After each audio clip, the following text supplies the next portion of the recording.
Dear friends of Cpac, dear American conservatives, I was supposed to fly from Italy only a few hours after that Russia started bombing Ukraine. And I must confess that I had mixed feelings about whether to leave or give up being here with you all at Cpac. In the end, I decided to be here because faced with this unacceptable attack, being here is the best way to clarify where we stand on this conflict. We are on the side of international law. We are on the side of freedom. And indeed, we are on the side of a proud nation that is teaching the world what it means to fight for freedom.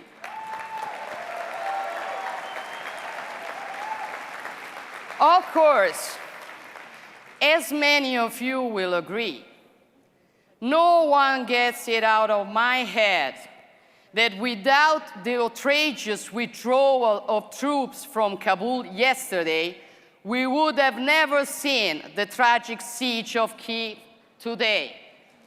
And certainly, no one would be preparing to see Taiwan occupied tomorrow.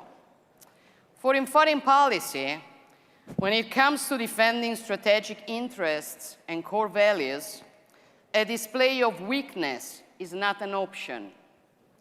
The ancient Romans used to say, si vis pacem, para bellum. If you want peace, prepare for war. Still, we will have time to talk about mistakes. Today is the time to be united and take a stand. And we very well know that our side is the Western world. Dear friends, this is the second time I stand on this stage. The first time I was invited here as the leader of a small but proud Italian conservative party.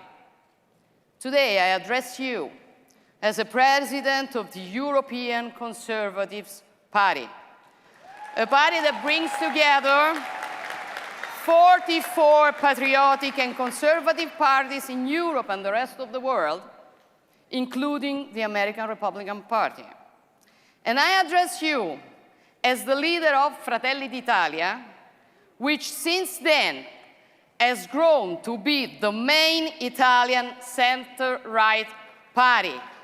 And according to many recent polls, even the largest party in the country. I say this not because I am proud of what we achieved.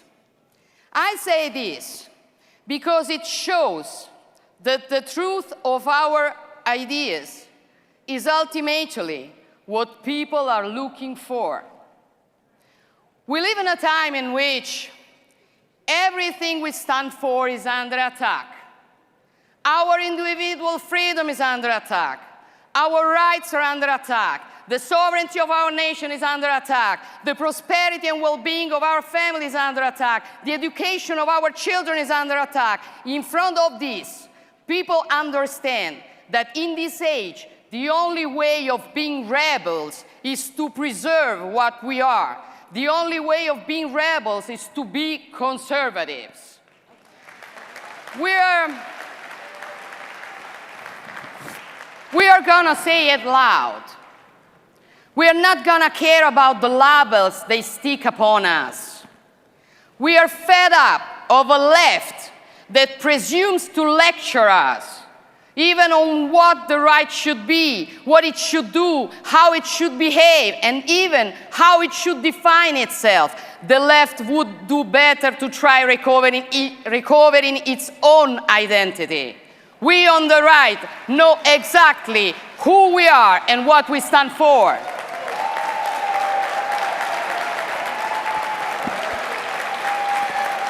It's the same all over the world.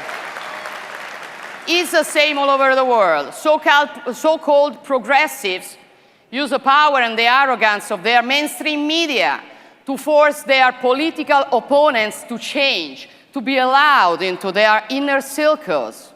Except that, once right-wing men and women are admitted into progressive inner circles, they will have changed so much that conservative people will no longer recognize them and will stop supporting them.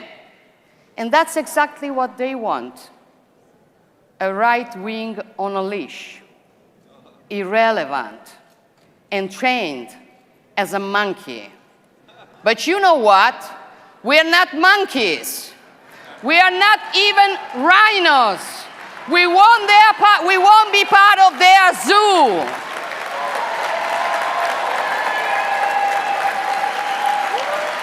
We will not be part of their inner circles because we prefer the public squares. And we will not be part of their mainstream because we are on the side of the people. You in America and us in Europe and our friends on other continents, we are proud of our identities, of what we stand for.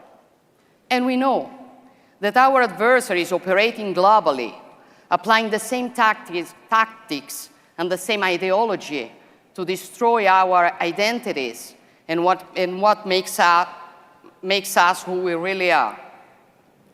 I see unbelievable things happening on the border between United States and Mexico. And I think of our own Sicily. Thousands of migrants allowed to enter without permission, who end up crowding out the slums of our towns and cities, undercutting the salaries of our own workers, and in many instances engaging in crime. Will we surrender in front of this? No, we won't. We will fight it standing tall.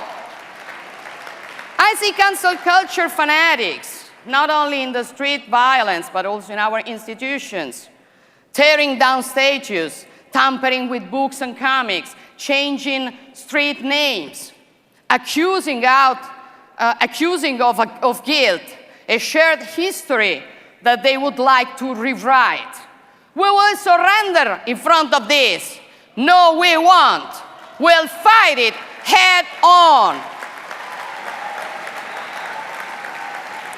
I see the woke ideology destroying the foundations of the natural family, attacking life, insulting religion, changing words, and even imposing new graphic signs.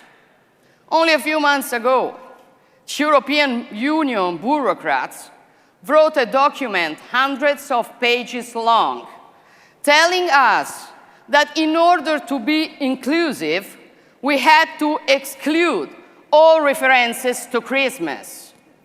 Jesus, Mary, and all Christian names were to be removed from all official communication. Will we surrender in front of this? No, we will not. We will fight it. We will fight it standing tall.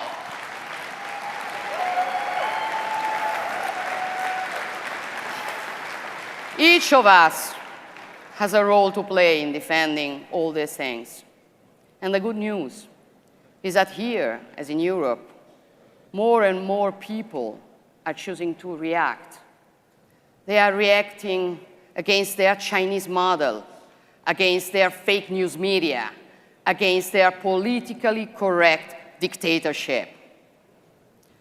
The true Europe will not give up. The true America will not give up. We will be awakening many more like ourselves, and there will always be more of us. They will try to take everything away from us, but they can't take away who we are. And you know what? Cherishing who we are, knowing what we stand for, is all we need to face this challenge.